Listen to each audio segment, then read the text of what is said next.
FM. The night comes alive.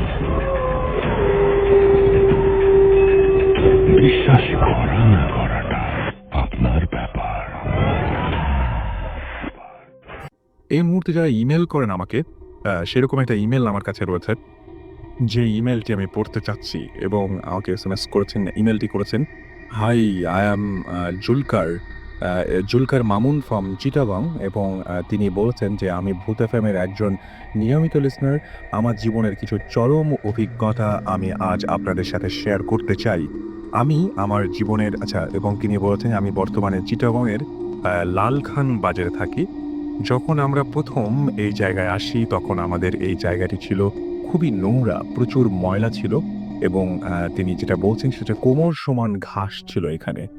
বলা চলে যে পুরো এলাকাটাকে ডাস্টবিন। কোনো ঘর না থাকার কারণে আশেপাশের বিল্ডিং থেকে আমাদের জায়গাটাতে ময়লা ফেলা হতো। তো আমরা এখানে আসার পর সবকিছু পরিষ্কার করে জায়গাটাতে বাড়ি বানাই। একটা কথা বলে রাখা ভালো, আশেপাশের অনেক জন বলতো যে 1971-এ যুদ্ধের সময় নাকি পাক হানাদাররা এই জায়গায় মানুষ মেরে গণকবর করে রাখতো আর কি।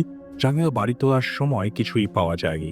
যখন আমরা লালখান বাজারে আসি, তখন আমি ক্লাস 5-এর স্টুডেন্ট। হঠাৎ একদিন সন্ধ্যার দিকে কারেন্ট চলে গেলে আমি ও আমার আম্মা বসেছিলাম। কারেন্ট না থাকার কারণে মোমবাতির আলোতে আশেপাশে তেমন ক্লিয়ার দেখা যাচ্ছিল না। সন্ধ্যায় মাগরিবের আযান দিচ্ছিল, তখন আমি দেখি আমাদের উঠান দিয়ে খুবই উজ্জ্বল সাদা রঙের একটা শ্যাডো পূর্ব দক্ষিণ সাইড হতে উত্তর পশ্চিম সাইডে চলে যাচ্ছিল। আমি যেহেতু দরজার পাশে বসেছিলাম, ক্লিয়ার দেখতে পেলাম, এবং আমার থেকে 5-6 হাত দূরে ছিল সেই জিনিসটা।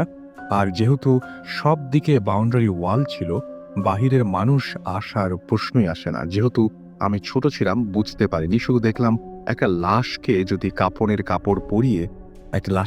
কাপড় পরালে যেমন লাগবে ঠিক তেমন ছিল। আর পা মাটিতে টাচ করা সত্ত্বেও দেখছিলাম যে ওইটা ভেসে ভেসে যাচ্ছে। মানে পা মাটিতে ছিল, বাট মনে হচ্ছিল যে ভেসে ভেসে মনে হয় যাচ্ছে। ঘোর অন্ধকারে পুরো একটা উজ্জ্বল সাদা রঙের শ্যাডো ক্লিয়ার দেখতে পেলাম। ওইটা এত আস্তে যাচ্ছিল যে আমার চোখের সামনে প্রায় 3-4 সেকেন্ড ছিল। চিৎকার করে আম্মাকে বললাম, এটা কি দেখো আম্মা। অবশ্য ততক্ষণে তিনি আর সেটা দেখতে পাননি, বাট বুঝতে পেরেছিলেন, কিন্তু আমাকে কিছু বলেননি। তুই ভুল দেখেছিস। বুঝতে পারলাম না ভালো জিনিস দেখলাম নাকি খারাপ জিনিস দেখলাম।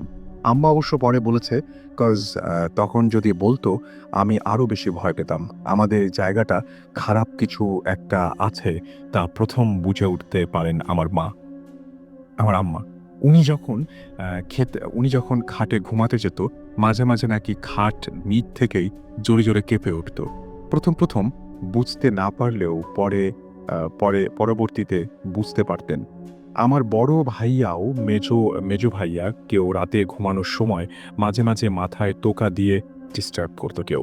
কিন্তু যখন আমাদের বাসায় মেহমান আসতো তাদের অবশ্যই ডিস্টার্ব করা হতো। মানে এটা মাস্ট ছিল, যখন কোনো মেহমান বাসায় আসবে তখন তাদের ডিস্টার্ব করা। যেমন একদিন আমার ছোট খালা বেড়াতে আসলো। তিনি যখন দুপুরের দিকে ঘুমাতে গেলেন, হঠাৎ করে খাট কেঁপে উঠল। আর এক খালা রাতে ঘুমানোর সময় মাঝরাতে মুখের ওপর বালি ঠেলেছিল কেউ। আমার এক দুলাভাই বেড়াতে আসলেন রাতে, তার গায়ের ওপর টেবিল ফ্যান ঠেলে দিতে চাইল কেউ একজন। আবার একদিন আমার খালাতো বোনকে এমন জোরে থাপ্পড় মারল যে সে মাঝরাতে জোরে জোরে কাঁদতে লাগলো। যখন আমরা উঠলাম তখন সে শুধু বলল যে কালো একটা শ্যাডো, দেখতে অনেক লম্বা, মনে হচ্ছে গায়ে কালো লম্বা লোম আছে, ওইটা তাকে থাপ্পড় মেরে গেল এবং তার গলা টিপে ধরতে চেয়েছিল। এই ধরনের ছোট ছোট অনেক ডিস্টারবেন্স ছিল বাসায়। তবে যে বড় দুটি প্রবলেম আছে তার একটি এখন বলছি।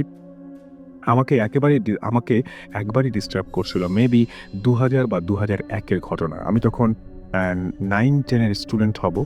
তো আর সেটা ছিল স্মরণীয় একটা ঘটনা। রাত তখন প্রায় 3টা বাজে। আমি যখন ঘুমাচ্ছিলাম তখন হঠাৎ করে আমার কানের পাশে ঘুঁ ঘুঁ শব্দ শুনতে পেলাম। জোরে জোরে নিঃশ্বাস নেওয়ার শব্দ। কয়েকটা শব্দ শোনার সাথে সাথেই আমার ঘুম ভেঙে যায়। কিন্তু আমার ঘুম ভাঙলেও আমি চোখ খুলিনি। ২-৩ সেকেন্ড পর আমি যখন চোখ খুললাম দেখি আমার ফেস থেকে ৬-৭ ইঞ্চি ওপরে একটা বিরাট বড় মাথা। হালকা আলোতে দেখতে পেলাম ওইটা শুধু একটা মাথা। কোনো শরীর নেই, কিচ্ছু নেই, জাস্ট একটা মাথা। দেখতে পুরো বানরের মতো, কোনো বডি নাই, আর মাথাটা অনেক বড়। মানুষের ৪টা মাথায় এক করলে যত বড় হবে ঠিক তত বড় ছিল। চোখগুলো দেখতে লাল, আগুনের মানে আগুন জ্বলছিল মনে হচ্ছিল। ২টি বড় বড় দাঁত এবং ওপরের চোয়ালে ওই মাথাটা এত বড় হাঁ করল যে আমার পুরো মাথা তার মুখ দিয়ে ঢুকে যাবে এরকম মনে হচ্ছিল। আমি ততক্ষণে বুঝতে পারিনি, তাই ভয়ও পাইনি। ভাবছি আমার মেজো ভাইয়াকে হয়তো আমার মেজো ভাইয়াকে হয়তো বোবা ধরেছে, আর সে আমার গায়ের ওপর পড়েছে। আমার পুরো শরীর আর একটু শক্তি নেই যে এবং আমি নড়তে পারছিলাম না। এইভাবে ২-৩ সেকেন্ড যখন আমি এক দৃষ্টিতে তাকিয়ে রইলাম, দেখলাম ওই মাথাটা আস্তে আস্তে মানে জাস্ট ভ্যানিশ হয়ে গেল এবং তারপর আমি শক্তি ফিরে পেলাম এবং আমি ফিল করলাম যে ওই খারাপ জিনিসটা আমার বাম হাতটাও চেপে ধরেছিল। ওইটা ইনভিজিবল হওয়ার পর আমার পূর্ণ সেন্স ফিরে আসে এবং বাম হাতে ব্যথা অনুভব করি, কিন্তু তখন বুঝিনি। যখনই বাম দিকে ফিরে দেখি যে আমার মেজো ভাইয়া অন্যদিকে ফিরে ঘুমাচ্ছে, তখনই সাথে সাথে আমার পুরো শরীর ঘেমে উঠতে শুরু করলো। বুঝতে বাকি রইল না যে আমার সাথে কি হয়েছে। সাথে সাথে সাথে সাথে কাঁথা গায়ে শুয়ে রইলাম আর দোয়া পড়ছিলাম। পরে যখন ফজরের আজান দিল, তারপর ঘুমিয়ে পড়লাম আর কি, এবং সকালে উঠে সবাইকে ঘটনাটা খুলে বললাম। আর নিজ থেকে কেন জানি মনে হলো যে ওই খারাপ জিনিসটা আমাকে ভয় দেখাতে চেষ্টা করেছিল। কিন্তু অতক্ষণ আমি যখন এক দৃষ্টি তাকিয়ে রইলাম, হয়তো আমার চাওয়া দেখে সে হয়তো উল্টো ভয় পেয়েছিল বা এরকম কিছু একটা মনে হয়েছিল তার। বাট পরে আর কোনো ধরনের কোনো ঝামেলা হয়নি। তার এরকম আরও অনেক ঘটনা আছে। সো আমরা এখন আরো একটা ঘটনায় যাবো। আমাদের যে সমস্ত গেস্ট রয়েছেন তার মধ্যে প্রথম যে ঘটনাগুলো সেগুলো চিটাগংয়ের, এবং এরপরে দুটো ভয়াবহ অ্যাক্সিডেন্টের ঘটনা রয়েছে, সেই ঘটনাগুলো আমরা শেয়ার করবো আপনাদের সাথে। তো আমাদের প্রথম গেস্ট, আপনার নামটা একটু বলবেন প্লিজ। হাই লিটা, দিল শাওন। শাওন, আপনার বাসা কোথায়? আমার বাড়ি চিটাং, ঢাকায় পড়াশোনা করি। আচ্ছা, চিটাগংয়ের কোথায়? চিটাং ডাউনবাগের। ওকে। সো আমি চিটাগং গিয়েছি, কিন্তু এখন মানে ঠিক বুঝতে পারছি না কোন জায়গাটা। নিশ্চয়ই চিটাগংয়ের সবাই বুঝতে পারছেন জায়গাটা, তাই না? ওকে। তো ঘটনা যেগুলো ঘটেছিল, ঘটনাগুলো কি চিটাগংয়ে ঘটেছিল? ফার্স্ট যেটা কাহিনী বলতে যাচ্ছি ওটা ঢাকায়। ঢাকায়। চলে। আর সেকেন্ড যেটা বলবেন সেটা? সেকেন্ড যেটা সেটা আমার গ্রামের বাড়ি চিটাগাঙে। চিটাগংয়ের কোন জায়গায়? সেটা নোয়াপাড়া, রাউজান নোয়াপাড়া। রাউজান নোয়াপাড়া। ওকে, তাহলে আমরা কোনটা ভাষা শুরু করতে পারি বলেন? ফার্স্টে কি ঢাকার ঘটনা শুনবো, না ফার্স্টে চিটাগংয়ের ঘটনা শুনবো? ফার্স্টে চিটাগাংটা। ওকে, সো আপনি তো চিটাগংয়ের ঘটনাটা লাগে শুনি। ওকে, প্লিজ। সেটা ক্লাস ফাইভে পড়ি তখন। ক্লাস ফাইভে পড়ার বর্ষাকালীন সময়, মানে এরকমই সময়। ওকে। তখন আমার মামার বাড়িতে বাবার বাড়ি দেশওয়ালা 1-1.5 কিলোমিটার দূর। তো দুটো রাস্তা, একটা কাঁচা রাস্তা আর একটা পাকা রাস্তা। তো আমি কখনো পাকা রাস্তাটা দিয়ে আসা যাওয়া করতাম, যদি আসা যাওয়া করতাম কাঁচা রাস্তাটা দিয়ে শর্টকাট হতো না? শর্টকাট না, একই অ্যাভারেজ। আমি ওটা দিয়ে আসা যাওয়া করতে পছন্দ করতাম। তো আগে ওই সময়ই আসতেছিলাম, তো ওখানে আমাদের বাড়ির সামনে, একদম বাবার বাড়ির সামনে দিয়ে একটা খাল হয়ে গেছে। তো কাঁচা রাস্তা হোক পাকা রাস্তা হোক, পিস দুইটা পড়বেই। এক পাকা রাস্তার উপর পাকা পিস, কাঁচা রাস্তার উপর বাঁশের সাঁকো। তো বাঁশের সাঁকোর আরও কিছুটা সামনে একটা বুদ্ধিস্টদের গ্রেভিয়ার্ড, সাথে হিন্দুরা হয়তো বললে চিনবেন, সাবগোলা টাইপস। এটা জাস্ট একটা বৃক্ষকে মা হিসেবে পূজা দেওয়া হয়। ওকে। তো ওই জায়গাটাই যখন ওই বটগাছ তলায় আসলাম, তখন মানে হঠাৎ করে ভয় লেগে উঠছে। আমি এতদিন যাবত আসা যাওয়া করতেছি ওই জায়গাটা দিয়ে, কখনো আমার ভয় লাগে না। ওই দিন হঠাৎ করে ভয় লেগে উঠছে। দেন ভয় লাগতেছে, মন চাইতেছিল যে মানে পিছনে ফিরে আমি আমার মাওর বাড়ির দিকে ব্যাগ দিই। বাট মাওর বাড়ির দিকে ব্যাগ না দিয়ে আমি আমার বাবা বাড়িতেই আসার জন্য বেশি ইয়া করতেছে। তো মনের জোরে অনেকটা মনের জোরে আমি বাবার বাড়ির দিকে আবার রওনা দিই। যেতে যেতে বাসার সাঁকোর কাছে যে বাসার সাঁকোতে উঠি, মোটামুটি মিডল পর্যন্ত যাওয়া পর্যন্ত কোনো কিছুই হয় নাই। আর মানে নর্মালি ভয়টাই পাচ্ছে। মিডলে যাওয়ার পর হঠাৎ বাসের সাঁকো অস্বাভাবিক রকম, প্রচুর অস্বাভাবিক রকম, মানে একটা খালের নিচে অনেক সময় ভূমিকম্প বয়ে যায় এই টাইপের, যা অনেক জোরে নাড়াচাড়া করে, যে মানে বাসার সাঁকোটাই পার হইতে পারবো এই অবস্থা। যে ওই বয়সে একটা ছেলে ওই বাসার সাঁকো পার করতে বেশি 5 মিনিট হল, বেশি হল। ওই বাসের সাঁকো ওই মিডল পর্যায়ে থেকে আমার থেকে পার হইতে লাগছে আধা ঘন্টা। ওকে, আধা ঘন্টা লাগার পর দেন তাও আমি পার হলাম, মনে হতে পার হয়েছি। পার হওয়ার পর তখন অবভিয়াসলি বর্ষাকাল, তারপরে তো বিলের পর রাস্তার পর যেন আমাদের বাড়ি। বিলের মধ্যে পানি জমে আছে গোড়ালির কিছুটা উপর, তো পানি দিয়ে হেঁটে যাচ্ছি। সেভারাল টাইম আমার পাশে বা আমার পিছনে কে একজন পানির উপর হাঁটলে ছপ একটা আওয়াজ হবে, আমার নিজের পায়ের আওয়াজও শুনবো আমি, আমার পিছনে কে একজন হাঁটতেছে ওরও পায়ের আওয়াজ আমি শুনবো, স্বাভাবিক। তো ওই সময় ওই ওটা তো ফাঁকা জায়গা, দেখা যায়নি মোটামুটি। তো ওই রাস্তা দিয়ে হাঁটতাছি, আমার ছপছাপ আওয়াজের সাথে আরেকটা ছপছাপের আওয়াজ শোনা শুনি। এবং আপনার মনে হচ্ছে যে পেছনে কেউ একজন আচ্ছা, আমি বারবার পিছনে থাকাচ্ছি, কেউ নাই। দেন বাড়ির রাস্তার দিকে যাওয়ার সময় একটা হিন্দুদের পারিবারিক গ্র্যাভিয়েট নতুন কবর এটা। তো ওদের নতুন কবর পুরনো শেষ হলে বোধহয় 1 সপ্তাহ না কয়েকদিন পর ওটা বেড়া দেওয়া, 4 বাস খুঁটি হিসেবে বেড়া দেওয়া। তো একটা নতুন গ্রেভিয়েট, নতুন কবর। তো নতুন কবরের ওই মানে বাস দেওয়া আর কি, বাসার বেড়া দেওয়া। তো তখন বৃষ্টি পড়া স্টার্ট হয়েছে। তো তার বাসের উপর 4টা মোমবাতি বসানো। আচ্ছা, 4টা মোমবাতি বসানো। এত বৃষ্টির মধ্যেও ওই মোমবাতির উপর পানি পড়তেছে, বৃষ্টির ফোঁটা পড়তেছে। যত বৃষ্টির ফোঁটা পড়ে তত ঘন ঘন করে ধর ওঠে। আরো নেচ্ছে না, বৃষ্টির মতো মোমবাতিগুলো জ্বলেছিল।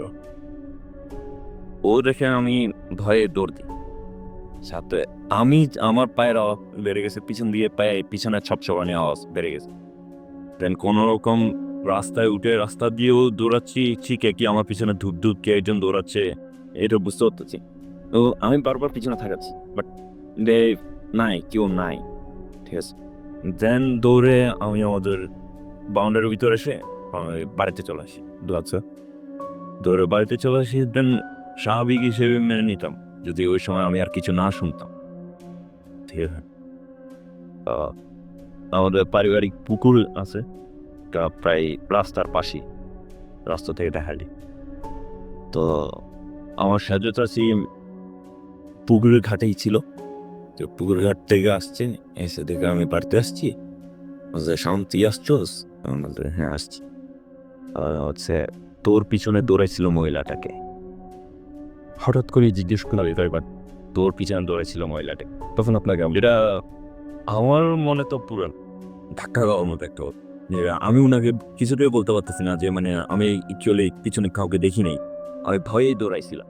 আপনি ভয়ে দৌড়াচ্ছিলেন এবং আপনার তখনও মনে হচ্ছিল যে পেছনে কেউ সব আসছে, হয়ে করে হাঁটছিলেন, তখনও মনে হচ্ছিল যে পেছনে কেউ সব শব্দ করে হাঁটতে। কিন্তু আপনি বারবার করে চেক করার জন্য পেছনে তাকিয়েছেন এবং কাউকে দেখতে পাননি। এবং যখন আপনার সবু চাচি বললেন, তখন ব্যাপারটা হলো এরকম যে আসলে পেছনে কেউ একদম ছিল, যাকে থেকে আপনি দেখতে পাননি, একটা মেয়ে যাকে আপনার সেজু চাচি দেখেছেন। তখন কেমন লেগেছে? তখন ওঠা তো মানে ভয়েরই, আর তখন ক্লাস 5। মানে এই ঘটনাটা খুব অদ্ভুত। মানে এই ধরনের ঘটনা খুব কম শুনেছি আসলে, যে এরকম ধরনের ঘটনা ঘটতে পারে যে পেছনে একজন থাকবে, মানে আপনার দেখেন নাই কিন্তু অন্য কেউ একজন দেখছে। এবং আপনার যে ঘটনা, সেই ঘটনাটা ঘটেছে ঢাকায়, তাই না? ঢাকায় আপনি একটা হোস্টেলে থেকে পড়াশোনা করেন এবং সেইখানে এই ঘটনা ঘটেছে। এটা কতদিন আগে ঘটনা? এটা ডিসেম্বর মাসে 2010। ওকে। তো তখন মানে কি হবে, রাত না দিন? রাতে। রাত্রি। হ্যাঁ, ওকে, শুনি তাহলে আমার ঘটনাটা। আমরা হোস্টেলে থেকে যারা পড়াশোনা করি প্রত্যেকটা হোস্টেলেই রাতের বেলা মানে রাতের বেলা পড়াশোনা পর ফ্রি থাকলে ছেলেরা কাক খেল। তো ওই দিনও আরেক ফ্রেন্ডের রুমে কাক খেলতে যায় আর কি। তার আগে বলতে আমার হোস্টেলে আমার রুমটা 3 জনের, আমার রুমের 2 জন বাড়িতে ছিল, আমি দিন হোস্টেলে একলাই ছিলাম। ওকে, তো কার্ড খেলতে খেলতে 8টা বেজে গেল। 8টা বাজার পর আমি রুমে এসে শুতে শুতে তিনটা বেজে গেছে। দেন শোয়ার পর আমার রাতের বেলা আমি সাধারণত ঘুমাই না, জাগায় থাকি। তো ওই দিনও রাতের বেলা এসে ঘুমানো ট্রাই করতেছি, বলতে গেলে চোখ বন্ধ করে আছে। তো যাওয়ার কিছুক্ষণ 10-15 মিনিট পর চোখ বন্ধ করে 10-15 মিনিট পর শুনতেছি আমার রুমে একসাথে অনেকজন মিলে কথা বলে, জাস্ট লাইক একটা সবাই গেলে যারা মানে একসাথে অনেকজন যেরকম করে কথা বলে এই টাইপের। তার মানে অনেক অনেক মানুষের ওকে, ওই আওয়াজটা পাই আমি আমার মার কণ্ঠ শুনতে পাচ্ছি। আচ্ছা আমার মা যদি এখন শুনে থাকেন তো বলতে পারে, আমি মাকে একদম পরের দিন সকালবেলায় ফোন করছিলাম কাহিনী। ওকে। তো যারা মানে সাধারণত বিভিন্ন ঘটনা শুনে মনে করেন যে অনেকে হয়তো মানে কি বলবো যে নিজের মন থেকে বানিয়ে বানিয়ে বলছে, তাদের জন্য বললাম যে হ্যাঁ তার মাও এই ঘটনাটা জানে। তারপর আমরা ঘটনায় চলে যাই প্লিজ। তারপর একসাথে অনেকজন মানুষের গলার আওয়াজ, কারণ ওই আওয়াজ চাপাই মার আওয়াজ শুনতেছি যে সাউন্ড ও ঠিক আছে, মানে মা জাগার চেষ্টা করতেছে, আমাকে জাগাবার চেষ্টা করতেছে, বাট আমি চোখ বন্ধ করে আছি কিন্তু সম্পূর্ণ সজাগ। আর দুটা কথা আপনাকে মেবি আমি ইমেলে পাঠিয়েছি, আমার লাইফে কোনো সময় আমি হ্যালুসিনেশনে ভুগিনি, কখনো ববিয়ে ধরে। আচ্ছা, কখনো বোবায় ধরে নাই এ ধরনের ঘটনা? ওটাই প্রথম মানে এরকম রাতের বেলায় তারপরে তো হঠাৎ করে মা ডাকার আওয়াজের হবে 5-6 মিনিট পর দেন আমি জাস্ট ফিল করতেছি আমার পা কি একদম খুব জোরে চেপে ধরছে, পায়ের একদম নিচের অংশে গোড়ালির কিছুটা উপর, দেন আরেকটু উপর চেপে ধরছে। আমি চোখ আলতোভাবে খুলছি, পুরোপুরি খুলে নেই, ভয় লাগতেছে। যখন আমার হাঁটুর উপর হাত দিয়ে চেপে ধরছে তখন আমি সাথে সাথে চোখ খুলে উঠে বসার পর দেখি আমার হাঁটু দুটা সাদা হাতের জাস্ট গোড়ালি থেকে আর কি গোড়ালি থেকে ধরে কনুই থেকে 2টা হাত আমাকে চেপে ধরে আছে। আর আমি উঠে বসার সাথে সাথে হাত 2টা ডিসঅ্যাপিয়ার হয় চোখের সামনে ডিসঅ্যাপিয়ার হয়। ওকে। তো আমি তো মানে ভয় ওঠা, মানে জানি না এই টাইপের কেউ যদি পড়ে থাকে ওই বলতে পারবে যে আসলে ইনসিডেন্টটা কিরকম ছিল, ওই মুহূর্তটা আসলে কি। না, ওই মুহূর্তের অনেক ভয়। আপনি যখন ঘুম ভেঙে হঠাৎ করে জেগে উঠে জুড়ে দেখেন যে আপনার গোড়ামে চেপে আছে 2টা হাত, তারপরে সেটা ধীরে ধীরে ওপরের দিকে উঠছে, তাহলে যথেষ্ট ভয় লাগারই কথা। এবং এই ঘটনাকে আপনি বাসায় তো পরের দিনই ফোন করে জানিয়েছিলেন, পরে আপনি কারো সাহায্য নেননি বা কারোর সাথে কথা বলেননি? মানে পরে যদি আর এই সমস্যা আবার ঘুরে আসছিল নাকি আপনি কারো সাহায্য নিয়েছিলেন? আমি অ্যাকচুয়ালি কারোর সাহায্য নিইনি, কজ ছোটবেলা থেকে আমার সাথে এই টাইপের অনেক কাহিনী হয়ে যাচ্ছে। ইভেন আমি 3.5 বছর বয়সে একবার পানিতে পড়ে গেছিলাম। তো আমি লাইফে 12 ইয়ার্স 85। আচ্ছা, 12 বছর। সো এরকম ঘটনা আপনার সাথে অহরহ ঘটে থাকে, বাট এই যে পোদাটো বাবা এরকম ধরনের ঘটনা কোনোদিন কখনো হয় নাই। ওকে, একটু কথা বলবো, আপনার নামটা একটু বলবেন? লিসনার, আমার নাম সাগর তাকমা, আমার নাম। রাঙামাটি থেকে আমার হোম টাউন। রাঙামাটি কোন জায়গায় থাকেন? রাঙামাটি এটা হসপিটাল রোডে থাকে। ওকে, তো আপনি বলছিলেন যে আপনি একটু আগেই বলছিলেন আমাকে যে আপনার একটু আগে সাউন্ড যে ঘটনাটা বললো, একই টাইপের ঘটনা আপনাদের ওখানে আরও ঘটেছে। কিরকম হয়েছিল সেটা? আমরা 3 জনে একসাথে থাকি, মানে 3 জনে আমরা রুমমেট। তো ফার্স্ট মানে শাওনের আগে মানে আমাদের ফার্স্ট ইয়ার ছিল শ্রমিকের সাথে। তো কারণ এরকম যে শ্রমিক ওই দিন ঘুমাচ্ছিল, মানে প্রায় একই টাইমে আমরা ঘুমাই সবাই একসাথে, কিন্তু ওই দিন সম্ভবত সাউন্ড ছিল না, মানে আমরা জাস্ট 2 জন ছিলাম। তো শ্রমিক মানে ঘুমের ঘরে স্বপ্ন দেখতেছে যে একটা লম্বা একটা মানুষ, মানে মানে লোমটম সহ, মানে ওর লম্বা, মানে প্রায় দেয়ালের কাছাকাছি। তো সে মানে একটা কাশি টাইপের একটা ইয়ে নিয়ে ওর পায়ের দিকে কাটতেছে, মানে প্রায় মানে ঘা করার জন্য মানে ডাক দিতেছে, কিন্তু ও জাস্ট কিন্তু ফিল করতে পারতেছে না, মানে ও ঘুমে ঘরে মানে জাস্ট এটা ইয়ে করতেছে। তো পরের দিকে সকালবেলা যখন ও ঘুমের থেকে উঠছে, তো সে দেখে যে মানে তার পায়ের ওখানে মানে দাগের চিহ্ন ঠিকই রয়ে গেছে। এবং একদম মানে সকালবেলায় উঠেও দাঁত পেতেছিল এবং আপনার রাত্রে পেয়েছিলেন সে, যেটা সে রাত্রেবেলায় একা এক্সপিরিয়েন্স করেছে সে সকালবেলাতেও ছিল। জি, তারপর সকালবেলা আমাদের এসে বললো। আর এরপরে শাওনের সাথে যেভাবে ইয়েটা হয় মানে সেম আমার সাথে মানে এই ধরনের আমি শাড়িটা আমি দেখছি। আচ্ছা, পেইন জিনিস আপনার সাথেও হয়েছে। আর এমনিতে রাঙামাটিতে কোনো ঘটনা ঘটে না? রাঙামাটি তো মনে হয় অপরহয়ের ঘটনা ঘটে। হ্যাঁ, রাঙামাটিতে এভাবে সেম ইয়ে হলো আমার কাজিন। আর কাজিনের ওর মানে একটা ওর কি বলবো মানে ভাগ্নে মানে ছোটকালে মানে একটা অসুখে মারা যায়। তো মারা যাওয়ার পরে আমার কাজিনের সাথে মানে খুব আদর করতো ওই বাচ্চাটাকে, খুব আদর করা হতো ফ্যামিলির মধ্যে, ও খুব আদরের ছিল। তো হঠাৎ মানে এভাবে চলে যাওয়াটা মানে কেউ মেনে নিতে পারে না, সবার মনেই ছিল। আর আমাদের মানে বৌদ্ধ ধর্মে আছে যে আমাদের 7 দিনে মানে 7 দিন পরে মানে কর্ম পরে তারপর থেকে কি বলে? মানে এটাকে বলা হয়, আমরা বলি মানে এটা 7 দিন উম অন্ত্যেষ্টিক্রিয়া এই ধরনের। কি? তো মানে ধর্মীয় অনুষ্ঠান করা হয় মানে ওই দিনই মানে করা, কিন্তু এই 7 দিনের মধ্যে মানে ওর সাথে যা ঘটছে মানে তা মানে করতেছে যে বাচ্চাটা মানে ওর সাথে ওর পাশে গিয়ে শুয়ে পড়তো, মানে সে পেতে তো আর কি। সে দেখতে পেতো, সে মুজ দেখতে পেতেন নাকি আরো অনেকে দেখতে ওনার পেত? ফ্যামিলির মধ্যে সবাই দেখতে পারে, মানে ওরা সবার সাথে মানে করতো বাচ্চাটা, যে তারপর বাড়ির পাশে এসে মানে কান্নাকাটি করতো যে এই সেই মানে বিভিন্ন ধরনের ভাবে বলতো যে হ্যাঁ তুমি আমাকে তাড়াতাড়ি করো, নাহলে তোমাদের করতে দেবো না, মানে তাড়াতাড়ি আমাকে করো, উদ্ধার করো, আমি আবার ফ্যামিলিতে আসতে চাই এ ধরনের। তারপর স্বপ্নেও মানে এই ধরনের করতেছে, মানে স্বপ্নের মধ্যেও মানে এই ধরনের দেখাইতো। তো তখন মানে থালা বাসন নাড়ানাড়ি করতো করতো। আর আমার মামা মানে কাজিন বাবা সবাই ইয়েতে ফিল করছে। এবং এটা মানে ওই বাড়ির সবাই এটা এক্সপেরিয়েন্স করতে। আচ্ছা, এমনি আপনি ব্ল্যাক ম্যাজিকের কথা বলছিলেন রাঙামাটি অঞ্চলে। তো ব্ল্যাক ম্যাজিকে আপনি একটা কথা বলছেন বৈদ্য। তো বৈদ্যদের কি ধরনের ক্ষমতা থাকে বা এরকম আপনি বলছেন আপনার বাবা একবার এক্সপেরিয়েন্স করেছিলেন। ঘটনাটা একটু বলবেন? যদিও মানে ঠিক অতটা ভয়ের না, কিন্তু আসলে যে মানে এরকম প্যারানরমাল কোনো ঘটনা ঘটে এবং কেউ যে কিছু বিশেষ শক্তি রাখতে, এই ব্যাপারগুলো মানে অনেকেই হয়তো জানতে আগ্রহী হবেন। তো বৈদ্য ব্যাপারটা কি একটু বলবেন? হ্যাঁ, আমার বাবা মানে মানে বয়সে মানে তরুণ বয়সে মানে এই ধরনের বিশ্বাসই করতেন না। মানে উনি যখন কলেজে পড়তেন, সো তিনি মানে এই ধরনের বিশ্বাসই করতেন না, মানে বললেন যে বৈদ্য মানে এই ধরনের উনি কিভাবে একজন মানুষ কিভাবে ভালো করতে পারতেন এসে, ওনার তো কোনো শিক্ষাগত যোগ্যতা নাই নাই, উনি কিভাবে এই ধরনের মানে উনি বিলিফ এভাবে তো চিকিৎসাও করেন।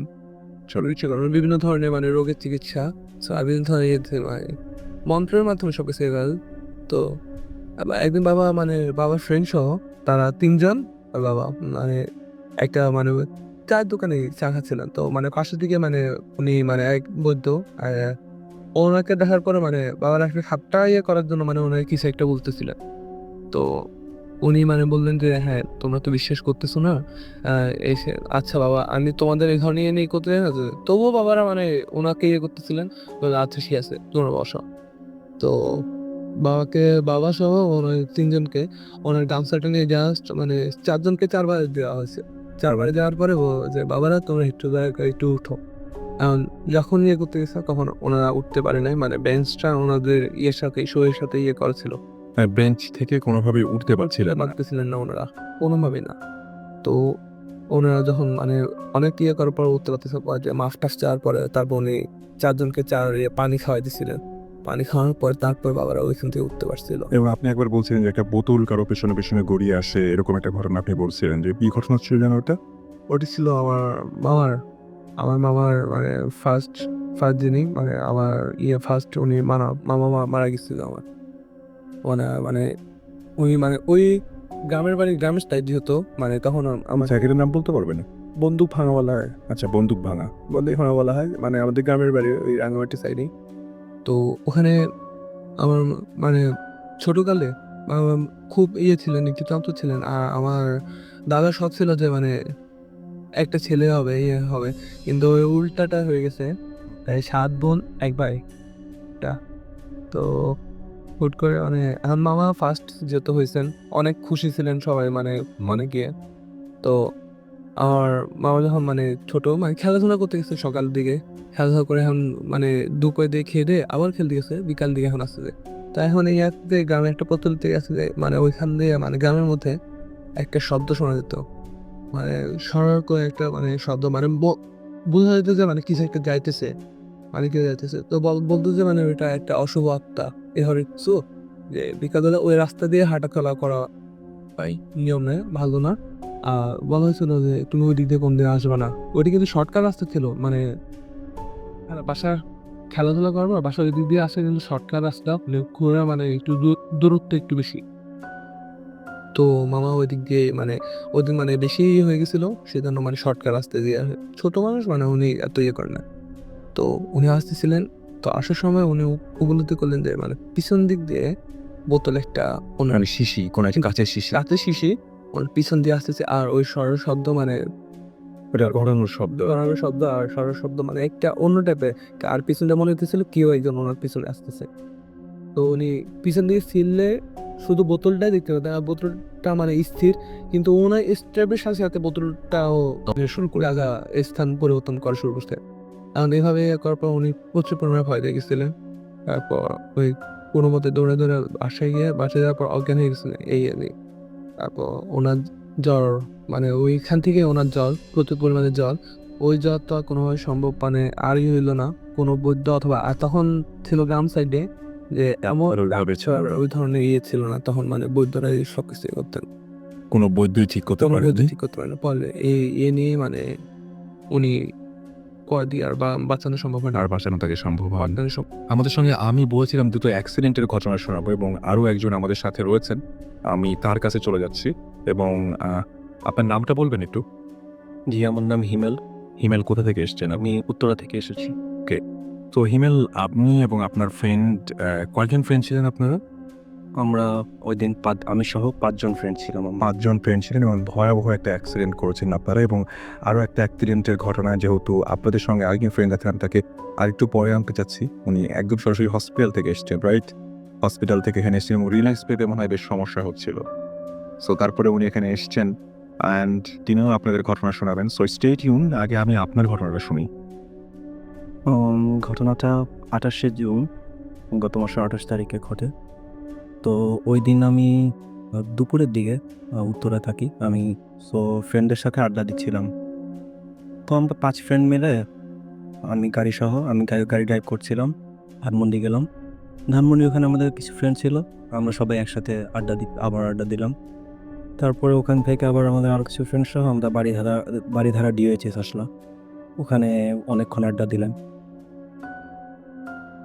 তো আড্ডা দিতে দিতে রাত ৮টা-৯টা বেজে গেছে।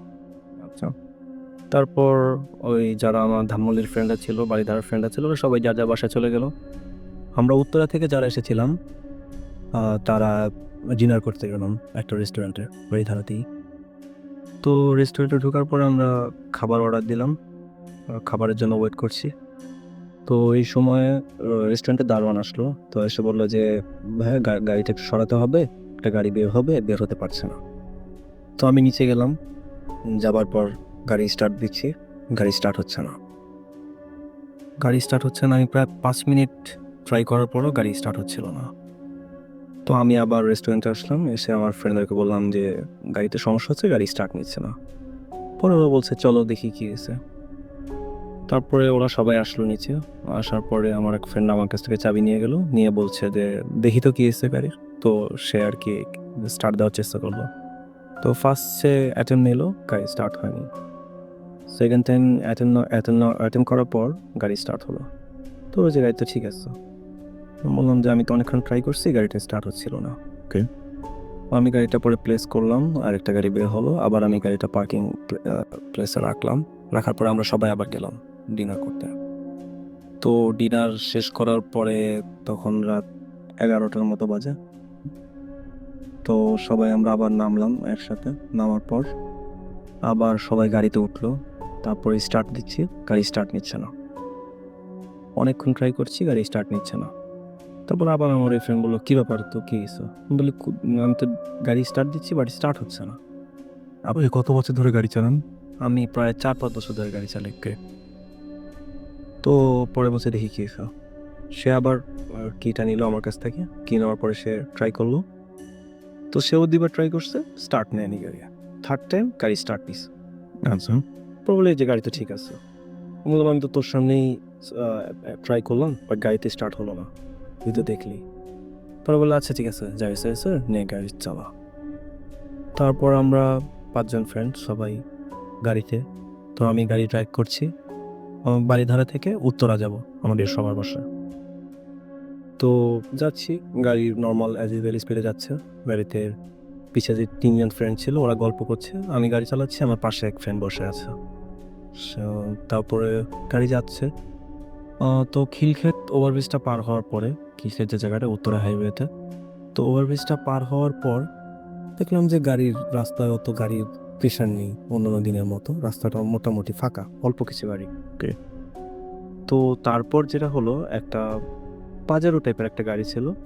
তো আমি সেই গাড়িটাকে ওভারটেক করে যখন সামনে গেলাম, দেখলাম যে ওখান থেকে ভিএবি টার্মিনাল যেটা আছে, মানে কাওলা ওভারব্রিজটা, ওইটার ওখানে ভয়াবহ ঘটনা রেগুলার ঘটে গাড়ি নিয়ে। তো ওখানে অনেকখানি রাস্তা প্রায় ফাঁকা, বাট ওভারব্রিজে পরে গাড়ি দেখা যাচ্ছে 2-1টা গাড়ি আছে অনেক দূরে, প্রায় 1 কিলোমিটার রাস্তার মতো ফাঁকা।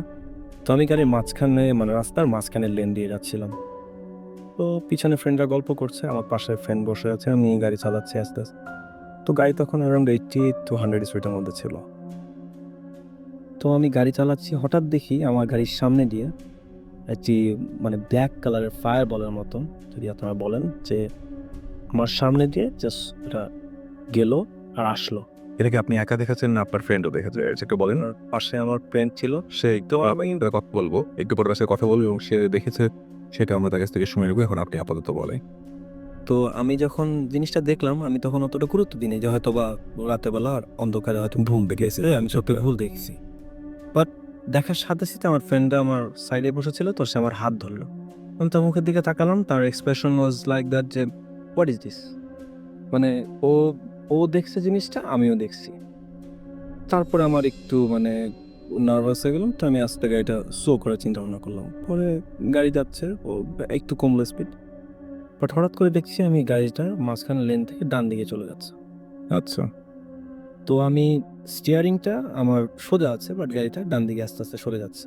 আমি যত ট্রাই করতেছি গাড়িটা আস্তে আস্তে ডান দিকে চলে যাচ্ছে। এই জাস্ট ওই কালো জিনিসটা দেখার পরে হ্যাঁ। তো তারপর হঠাৎ করে গাড়িটা ওই যেতে যেতে মানে রোডের দিয়ে, মানে রোড ডিভাইডার আছে ওখানে, গাড়িটা লুকিং গ্লাসের সাইডটা একটু টোকা লাগে। তারপর লুকিং গ্লাসটা খুলে যায় আর কি, ঝুলা থাকে আর কি। তারপরে গাড়িটা সোজা হয়ে গেছে আর কি, জামে যাচ্ছিল। এরপরে কিন্তু গাড়িটা আন্ডার কন্ট্রোল চলে এসেছে, তেমন কিছু হয়নি। তো সোজা হয়ে গেছে, গাড়ি যাচ্ছে। তো আমি ব্রেকে তখন দিতেছি যে গাড়িটা থামাবো, ব্রেকে থামাই জিনিসটা আবার দেখি কেউ বেশি ক্ষতি হয়েছে নাকি। সার্টেন টাইমে হঠাৎ আবার ডান দিক থেকে একটা শব্দ হলো, মনে হলো যে ডান দিক থেকে কিছু একটা মানে আর হিট করছে, আচ্ছা, সামথিং হিট করছে। বাট ওই সময় রাস্তাটা পুরো ফাঁকা ছিল, আমি একটা গাড়ি ক্রস করে চলে এসেছি, ওই সময় রাস্তায় কোনো গাড়ি ছিল না। হিট করার পরেই আমার গাড়িটা পুরো উল্টে গেল, মানে গাড়ির ছাদটা নিচে, চাকা উপরে, রাস্তার মাঝখানে। ওকে। গাড়ির সামনের গ্লাস ভেঙে চৌচির হয়ে গেল, আর সাইডের গ্লাসগুলো সব নামানো ছিল, ওগুলো কিছু হয়নি। তো এটা ঘটার পরেই সবাই পেন্ট হয়ে, মানে পিছিয়ে যে ফ্রেন্ডরা ছিল ওরা সবাই জানলা, মানে ওই খোলা জানলার ফাঁক দিয়ে বের হয়ে গেল। বেন্ট হয়ে মানে আস্তে আস্তে সিট থেকে দেখে। হ্যাঁ, বের হয়ে গেল। এই সময় বের হওয়ার সময় অনেকে হাত পা ছিলে গেছে, অনেকে ইনজিওর্ড হয়েছে, মাইনর ইনজিওর্ড হয়েছে। তো আমার পাশে যে ফ্রেন্ড ছিল, ওরা আবার একটু মানে পায়ের সমস্যা ছিল, সো বের হতে পারছিল না। তো ওরা 3 জন বের হয়ে ওকে টেনে বের করতেছে। গাড়িটা তখন কিন্তু রাস্তার মাঝখানে পড়ে আছে। আর আমি যেহেতু ড্রাইভ করতেছিলাম, আমার সিট বেল্ট ছিল।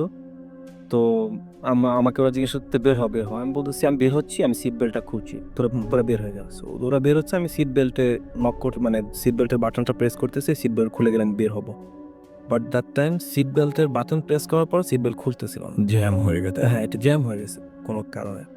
তো আমার ওই ফ্রেন্ডকে ওরা টেনে বের করার পর ওরা চলে গেছে। আমি বলছিলাম যে তোরা চলে যাও, আমি আসছি, বের হচ্ছি। তো আমি অনেক চেষ্টা করার পরেও সিট বেল্ট খুলছিল না। আর তখন আমি সাইডে মানে বাম পাশে যখন তাকাই দেখি যে ওই সাইড থেকে গাড়ি আসছে। তো অ্যাট এ সার্টেন টাইম আমি চেষ্টা করছি সিট বেল্ট খোলার, বাট খুলছে না। মানে একটা সময় আমি চিন্তা করেছিলাম যে হয়তো আর বাঁচবো না, মানে বাঁচার আশাটা ছেড়ে দিলাম।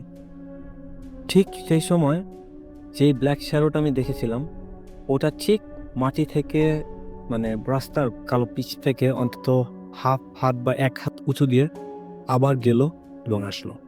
ওকে। ওটা দেখে আমি আরো ভয় পেয়ে গেলাম। এরপরে মানে যতই আমি চেষ্টা করছিলাম বের হওয়ার জন্য, পারছিলাম না। আর আমার তখন মানে আশা শেষ। আমি মানে তখন আল্লাহর নাম নিচ্ছিলাম যে এক সময় হয়তো বা একটা গাড়ি আসবে, এসে আমাকে আবার হিট করবে, তারপর আমি ডেথ হয়ে যাব। বাট আমার যে ফ্রেন্ডরা ছিল সাথে, ওরা আবার আসলো, এসে একজন সামনে গাড়ি ঠেকাচ্ছে একটা পর একটা, আর আমার সাইডে দুজন এসে পরে অনেক টানা হেঁচড়া করে সিট বেল্টটা খুলে আমাকে টেনে গাড়ি থেকে বের করলো। এই ছিল ঘটনা। দাস, আমাদের সঙ্গে সেই গাড়িতেই আরেকজন ছিলেন এবং যিনি হসপিটাল থেকে আমাদের সাথে এসে জয়েন করেছেন, তার সাথে আমরা একটু কথা বলবো এবং তিনি আমাদের, তার একটু নামটা আমি প্রথমে জানতে চাচ্ছি। কি নাম আপনার? লিসেনার্স, আমার নাম ইমতিয়াজ, উত্তরা থেকে। ওকে। তো আপনি সেই দিন সেই গাড়িতে ছিলেন অ্যান্ড আপনার ফোন ড্রাইভ করছিল। আপনার ফ্রেন্ড যে জিনিসটা দেখেছেন এবং যেভাবে বর্ণনা করলেন, আপনিও কি ঠিক এই জিনিসটা সেভাবেই দেখেছিলেন? জি, এভাবেই দেখছি এবং দেখার পরে আমি তার মানে ওকে ইন্ডিকেট করছি যে এরকম একটা কিছু হয়েছে, তুই দেখছিস কিনা। আচ্ছা। এবং তার কিছুদিন আগে আপনার আরও একটা অ্যাক্সিডেন্ট হয়েছিল এবং এই যে আবার আপনি আপনার ফ্রেন্ড হিসেবে ছিলেন, তখন আরও একবার অ্যাক্সিডেন্ট হলো এবং এর আগে তো কখনো এরকম অ্যাক্সিডেন্ট হয়নি। না, এরকম অ্যাক্সিডেন্ট আর হয় নাই। আপনি তো নিজে বাইক চালান, এই জন্য বলছি যে এর আগে কোনোদিন কোনো অ্যাক্সিডেন্ট হয় না এবং আপনি বলছিলেন যে আপনি বাইক খুব ভালোই ড্রাইভ করেন। তো এই মুহূর্তে আপনার শরীরের অবস্থাটা একটু সবাইকে বলবেন যে কী অবস্থায় আছেন আপনি? এই মুহূর্তে আমার মেরুদণ্ডের 3টা হাড় ভেঙে গেছে আর আমার বাম পাশ সেন্সেস আর কি, মানে সেখানে কোনো শক্তি নেই। আচ্ছা। এবার আপনার স্ক্রু লাগানো আছে একটু, 4টা কু আর 2টা পাত লাগানো আছে। 2টা পাত লাগানো আছে। কি হয়েছিল যার জন্য এই অবস্থায় আপনাকে আসতে হয়েছে? এই ঘটনাটা আমাদেরকে একটু বলেন। আমার ঘটনাটা হয়েছিল 2010-এর ডিসেম্বরে। ডিসেম্বরের 20 তারিখে আমার ফ্রেন্ডের কাজিনের বিয়ে ছিল। তো ফ্রেন্ড আমাকে ইনভাইট করছিল যে অবশ্যই সেখানে থাকতে হবে, কিন্তু সেই সময় আমি ঢাকায় ছিলাম না, আমি ছিলাম নওগাঁয়। তো 19 তারিখের যখন ও আমাকে ফোন করে যে কালকে উইলিং, তো তোর আসতে হবে, তো তখন আমার মনে পড়ে যে আসলেই। তো তখন আমি রাতে যে নওগাঁ থেকে ঢাকার যে লাস্ট কোচ, তার টিকিট কনফার্ম করি। লাস্ট কোচের টাইম ছিল 11:30, কিন্তু আসলে দুর্ভাগ্যবশত আমি বাসটা মিস করি। আচ্ছা। তো মিস করার পর তখন আমি সিদ্ধান্ত নিই যে না, যেতেই হবে। তো তখন আমি সিদ্ধান্ত নিই যে বাইক নিয়ে যাব। আচ্ছা। তো তখন শীতের দিন, রাস্তায় কুয়াশা, বাইক চালানো একটু রিস্কি। তো যাই হোক, আমার সব গোছায় টোছায় রওনা দিতে লাগে প্রায় আধা ঘন্টা 40 মিনিট, মানে 12টা 12:15 দিকে আমি রওনা দিই। তো রওনা দেওয়ার ফলে নওগাঁ থেকে আমার বাইকের তেল ছিল না, মানে তেল ছিল বড় জোর 1 কি 1.5 লিটার।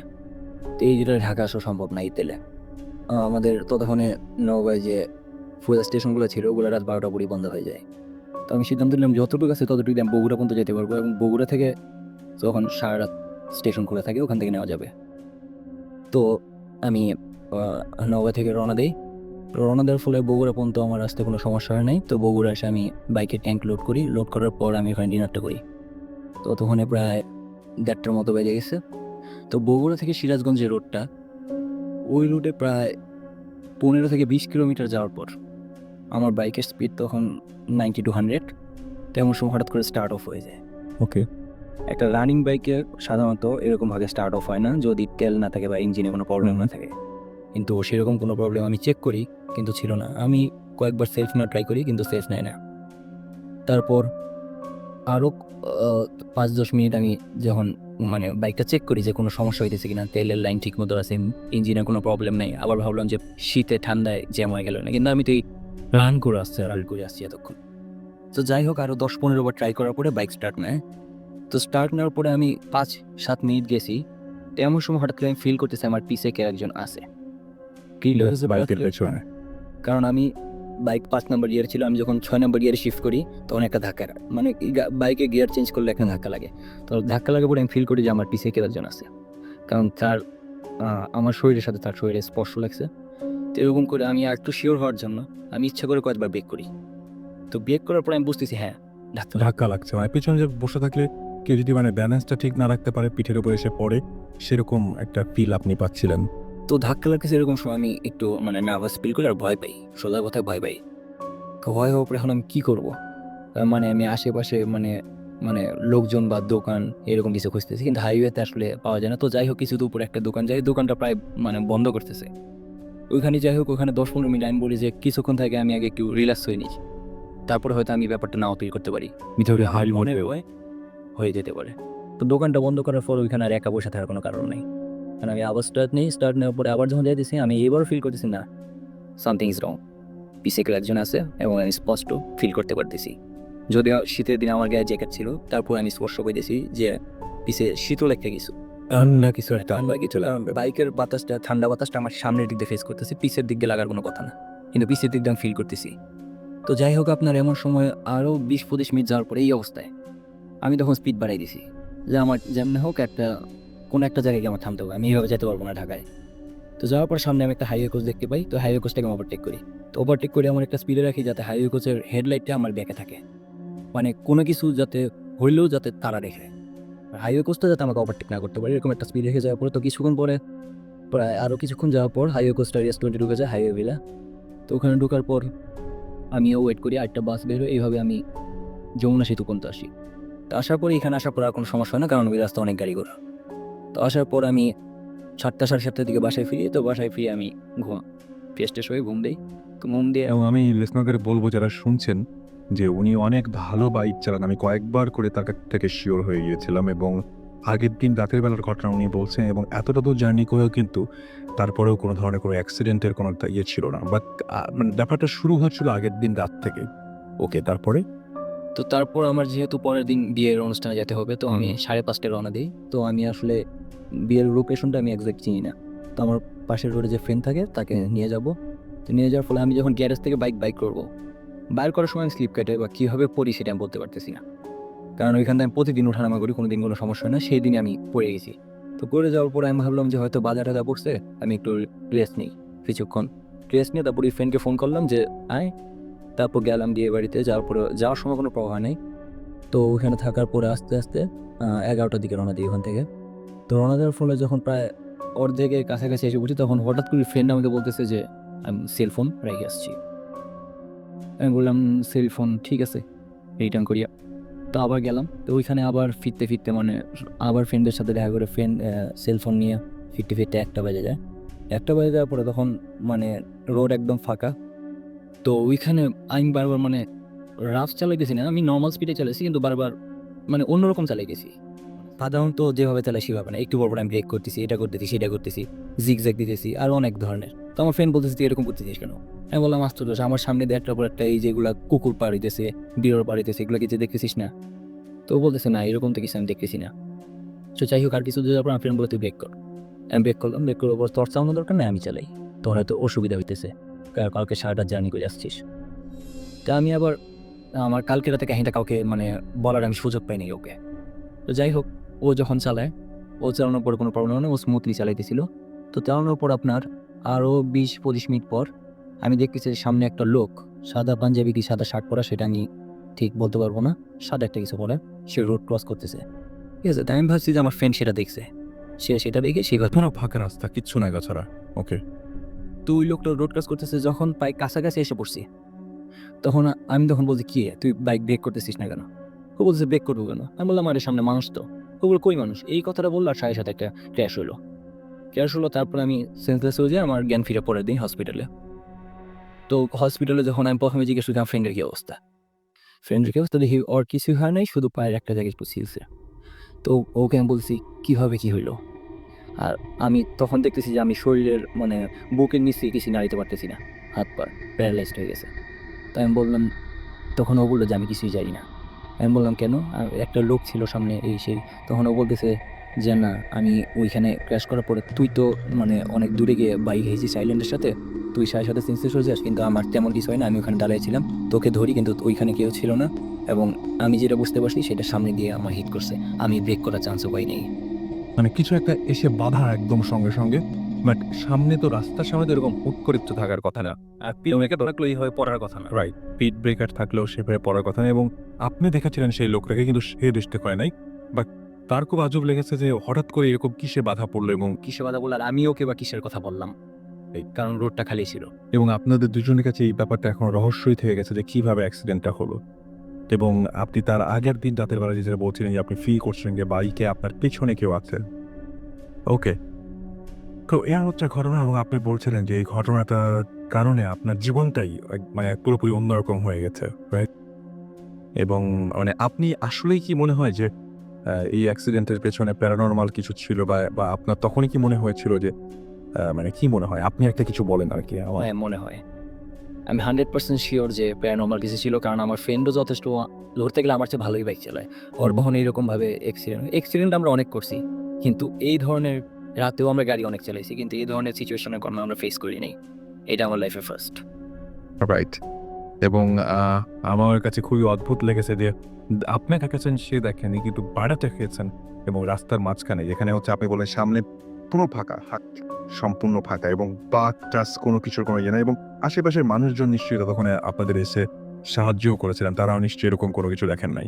না, তাহলে তো আমার ফ্রেন্ডই যেহেতু ফোর্স পায় নাই, এবং সত্যি যদি সামনে কোনো মানুষ থাকুক, ডেফিনেটলি সে মারাবে। আপনার জানে পাঞ্জি কোনো কারণ না লাগে, বাইকটা ভালো স্পিডে ছিল। সো এই হচ্ছে ঘটনা। এই ঘটনার পেছনে কোনো কারণ বা কোনো ব্যাখ্যা আমরা দিতে যাচ্ছি না, এটা পুরোপুরি আপনাদের ওপরে যে আপনারা কি ভাবছেন না ভাবছেন সেটা আমাদেরকে এস্টিমেট করে অবশ্যই আপনাদের মতামত, মূল্যবান মতামত আমাদেরকে জানিয়ে দিতে পারেন। আপনার তো বেশ কিছু ঘটনা রয়েছে, এবং তার মধ্যে একটি ঘটনা আপনার বন্ধুর একটা ঘটনা রয়েছে, রাইট? তো বন্ধুর ঘটনাটা আমরা আগে শুনি না, ওটা দিয়ে শুরু করি। আচ্ছা, আমার বন্ধু নাম রাসেল, সে মাদ্রাসায় পড়ে। না, আপনি রাস্তার একটা ঘটনা বলবেন বলেছিলেন। ও রাস্তার যে ঘটনাটা সেটা আমি বলছি, সেটা হচ্ছে আমার নিজের ব্যক্তিগত ঘটনা, ওটা আমি নিজে দেখি সম্পূর্ণ।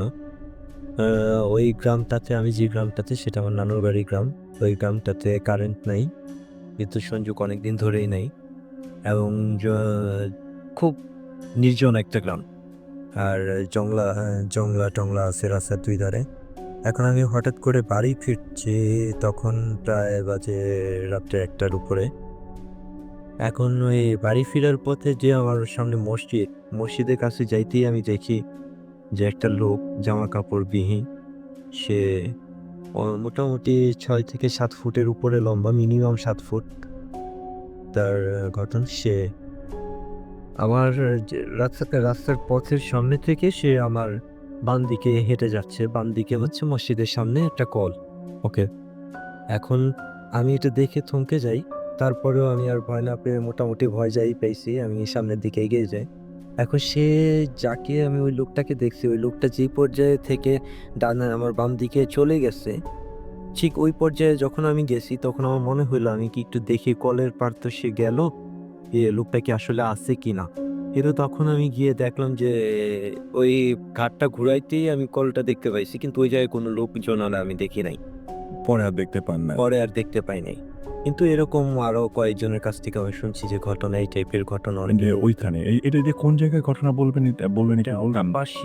কাপাসিয়া দক্ষিণগাঁও গ্রামের নাম, আড়াল বাজার, সম্মানীয় ইউনিয়ন। সো এখানে আপনি রাস্তার একটা ঘটনা বলছেন, রোডের একটা লাশ নিয়ে যাওয়ার ঘটনা, এটা আপনার কোনো একটা ফ্রেন্ডের, এটা একটু বলবেন? এটা আমার ফ্রেন্ড বলতে আমার পাড়া প্রতিবেশী, সে প্রফেশনালি ড্রাইভিং করে। আচ্ছা। এখন সে যেটা বললো, এলাকায় একটা সুইসাইড হয় মিরপুরে। সুইসাইডের যে ভিকটিম ছিল কে, ওইটা আমি সঠিক জানতে পারি না, তবে যে মারা যায় সে মহিলা ছিল।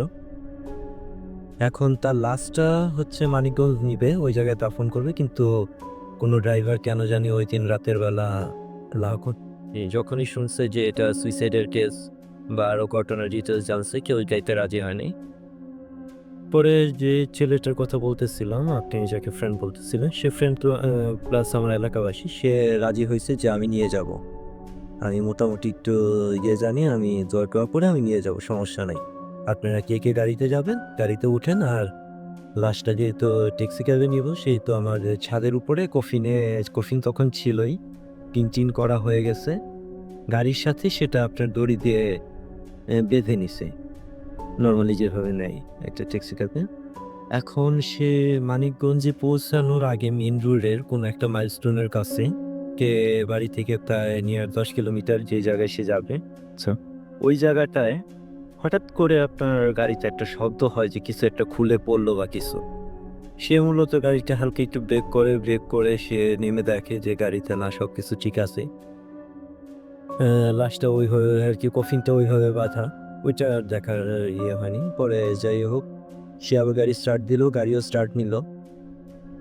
তখন প্রায় কয়টা বাজে আমি সঠিক এটা আমার মনে নাই, সঠিক টাইম ঠিক আছে ডা এস রাতে তারা বাড়িতে পৌঁছায়। এখন পৌঁছানোর পরে নর্মালি যে তো সবাই গাড়ি থেকে নামে, কফিনটা নামাইতে যায়, কিন্তু কফিনটা নামানোর সময় তারা দেখে যে কফিনটা হালকা হয়ে গেছে, কিন্তু ঘটটস করছে। আর হ্যাঁ, কারণ এসব কিছু লাগানো আছে, এমনকি ইভেন দড়ি দিয়ে যে বাঁধা ছিল ওইটাও সেম কন্ডিশনে আছে। তারপরে নামার পরে এক পর্যায়ে সে বলল যে কেন হালকা লাগতেছে, কেন এটা খুলি। এখন খোলার পরে দেখে লাশ আর নাই। আচ্ছা। এখন লাশ নাই, সে তখনই বলল যে কাছে কিনারে কে হুজুর বা ওইরকম হাফেজ সাহেব বা কেউ আছে কিনা, আমি একটু যে জায়গায় আমার গাড়িটা একবার আমি শব্দ পাইছি যে কোনো একটা শব্দ হয়েছে গাড়িতে, আর ওই জায়গাটা একটু যাব। এখন হাইটা গেলে বেশিক্ষণ লাগবে না, যেহেতু 10 কিলোমিটার রাস্তা, হয়তো বা 1 ঘন্টা লাগতে পারে, কিন্তু আর বেশি লাগবে না, যেহেতু এত বড় একটা ঘটনা। গ্রামের মানুষও যাইতে রাজি হয়েছে, 10-12 জন মানুষ বা 5-6 জন মানুষ নিয়ে তারা যায়। যাওয়ার পরে যেটা দেখে যে লাইট ধরার পরে ওই যেই জায়গাটাতে তারা গাড়িটা ব্রেক করছিল, শব্দ হয়েছিল, তার পাশে একটা মাইলস্টোন, ওই জায়গায় কিলোমিটার ইয়েটা লেখা, ওই জায়গায় লাশটা বসে আছে। দূরের থেকে যখন লাইটটা পড়ছে কিছু একটা বসে আছে, কাছে যেয়ে দেখে যে লাশটা সবই ঠিক আছে, একটা পা নাই এবং লাশটা বসে আছে। হ্যাঁ, বসে আছে মানে কি ওই জায়গায় বসানো অবস্থায়, মাইলস্টোনের পিছনে হেলান দিয়ে বসা। আচ্ছা, এর পেছনে পরে কোনো কারণটা পিছনে পরে আর সে কোনো কারণ থাকলো আমাকে আর বলতে চায় না। এই ঘটনাটাই সে আমাকে একদিন বলছে, কিন্তু পুরোপুরি সে আর আমাকে বিস্তারিত বলতে চায় নাই। কফিন থেকে লাশটা বেরিয়ে যাওয়াটা খুব আজব এবং কোনো থেকে ভায়ামি বা এটা আমি শুনছি, কিন্তু সেও যেভাবে বলতে তার বলার প্রতি আমার একটা ফেথ আছে, কিন্তু এরকম ঘটনা আমি আর আগে শুনি নাই। তবে অবাস্তব তো কিছু না হইতেই পারে, এটা আমার মনে হয়। ডেফিনেটলি আপনার সাথে আরো বেশ কিছু ঘটনা ঘটেছিল, তার মধ্যে থেকে 2-1টা বলেন। তার মধ্যে আরেকটা ঘটনা হচ্ছে যে আমি ওই গ্রামেরই ঘটনাটা বলছি। ওই গ্রামে আর কি আমার 5-6টা বছর খুব কাটছে, আর আমি বেশ রাত করেই মোটামুটি আমরা বন্ধু বান্ধব একটু রাত করেই বাড়ি যেতাম, যেহেতু বাজার থেকে একবারে হয়তো বিকালের দিকে বাজার হেঁটে একবার রাতে বাড়ি ফিরতাম। এখন ওই ফেরার পথে হঠাৎ করে আপনার কুলুপাড়া বলে একটা পাড়া আছে, ওই জায়গায় মেন রাস্তা দিয়ে যে জায়গায় আমি বাড়িতে যাবো, আমার পাশে আমার এক সিনিয়র বড় ভাই আছে। এখন ওই জায়গাটায় হঠাৎ করে আমি যাওয়ার আগের থেকেই মনে হচ্ছে আমি কোত্থেকে জানি একটা কান্নার শব্দ পাচ্ছি, কিন্তু কান্নার শব্দটা বৃদ্ধ মহিলা কিংবা ওই টাইপের কিছু। সে যাই হোক, আমি কান্নার শব্দটা পাওয়ার পরে আমি একটু দাঁড়ায় গেলাম। রাস্তার ধারেই কলপারের সাথে আবার বাড়িও আছে, কিন্তু বাড়ির খুব কাছ থেকে কান্নার শব্দটা আসতেছে, বোঝা যাচ্ছে যে কলপার থেকে আসতেছে। এখন পরে আমি আমার ওই ভাই প্লাস বন্ধুকে বললাম যে ভাইয়া এরকম এরকম ব্যাপার, কান্নার শব্দ কি আপনি পাচ্ছেন? আমি তো পাচ্ছি, মনে হয় কোনো বৃদ্ধ মহিলা পড়ে গেছে বা কিছু কলপারে। আসেন একটু ডাক দিয়ে বলি। এখন ডাক দিয়ে বলতে গিয়ে হয়েছে কি, সে বলতেছে আচ্ছা তুই গিয়ে ডাক দে, আমি এনে দাঁড়াইলাম। এখন ওই ডাকার পর্যায়ে যখন আমি আগে ওই কলপারে যাওয়ার আগে আমি একটু চিল্লাইলাম যে বাড়িতে কেউ আছেন, যে মুরব্বী তো কেউ একজন হয়তো পড়ে গেছে, কি আছেন একটু দেখেন। কিন্তু আমি মোটামুটি 3 থেকে 4 বার ডাকাডাকি করেও কোনো শব্দ পাই না। অ্যাট এ টাইম আমি কান্নার আওয়াজটা আমার কানে আসতেছে। তখন আমি একটু কৌতূহলবশত কলপারের দিকে এগিয়ে যাই। এখন কলপারের দিকে যখন আমি এগিয়ে যাই, সাথে সাথে আমি ওই কলপারে একটু বেড়া ছিল, ওই বেড়াটা ফাঁক করে যখন আমি মাথাটা দিতে গেলাম, তখন দেখি আর কোনো কান্নার আওয়াজও নাই, ওই জায়গায় কোনো শব্দও নাই। আর আমি যতক্ষণ ওই জায়গাটায় স্টিল ছিলাম, এই কান্নার ঘটনাটা আমার মনে হচ্ছিল যে আমি মিনিমাম 15 থেকে 20 মিনিট মিনিমাম আমি ওই জায়গাটায় এই জিনিসটা আমার মাথায় রাখতেছে। কিন্তু এই সময়টাতে আপনার আমি কোনো লোক যাইতে দেখি নাই রাস্তায়। আমি আর সারা কোনো লোক কিন্তু তার বাজার 10টার পরের থেকে একদম রাত্রে 1টা থেকে 2টা পর্যন্ত মানুষ এই রুটটা দিয়ে যাতায়াত করে। আচ্ছা, কিন্তু ওই সময় কোনেও ওটাতে আমার কোনো লোক দেখি নাই। কারণ লোক দেখলে হয়তো কি আমার প্যান্ট দাঁড়ানো, কান্নার আওয়াজ, কেউ না কেউ হয়তো আমাদের সাথে দাঁড়াইতো বা আমাকে কিছু বলতো। হ্যাঁ? এই আর কি ঘটনাটা এই জায়গাতেই শেষ। এর আগে অবশ্য আমার পায়ের কাছাকাছি 2টা বিড়াল ছিল। আচ্ছা। 2টা বিড়াল ছিল এই ঘটনাটা আমি এটার সাথে কোনো সম্পৃক্ত করি তো সবাই ভাবছি যে নরমালি একটা বিড়াল রাস্তায় থাকতেই পারে, এটা অসম্ভব। আপনি এর আগে উল্লেখ করেননি এই কারণে। এটা আপনাকে এটা আমার কাছে একদম ফালতু সেরকম বিড়ালের সাথে কোনো কারণ না আমার মনে হয় নাই। আচ্ছা, এরপরে আর কিছু আছে? এরপরে আসলে রিসেন্টলি আরেকটা ঘটনা আছে, সেটা হচ্ছে যে আমার এক ফ্রেন্ডের ঘটনা। সে মাদ্রাসায় পড়তে, যেটা আমি ফার্স্ট টাইম বলতে যাচ্ছিলাম। তার নাম রাসেল। সে আমার সাথেই আছে। তার পরিচয়টা তার আমি একটু পরিচয়টা খালি ওনার কাছ থেকে শুনে নেই। আপনার পরিচয়টা একটু দিবেন আমাদের সবাইকে। আমি মোহাম্মদ রাসেল ভূঁইয়া, গাজীপুর কাপাসিয়া তেমাবাড়ি। ওকে, আপনি কোন একটা মাদ্রাসায় পড়াশোনা করতেন, তারপরে মাঝখানে আপনি দেশের বাইরে ছিলেন, রাইট? এবং আবারও ফিরে এসেছেন। অলরাইট, তো আমরা ঘটনাটা শুনি। আচ্ছা, ঘটনাটা আমি বলতেছি। ঘটনাটা যেটা হচ্ছে, তার সাথে আর আমার ফ্রেন্ডের সাথে একসাথে পড়াশোনা করে বন্ধু। সে মোটামুটি মাদ্রাসায় করার কারণে সূরা কেরাত ভালোই জানে। সে ওই দিক দিয়ে বেশ রাতে করে অনেক সময় দেশে গ্রামে বাড়িতে ফিরতো।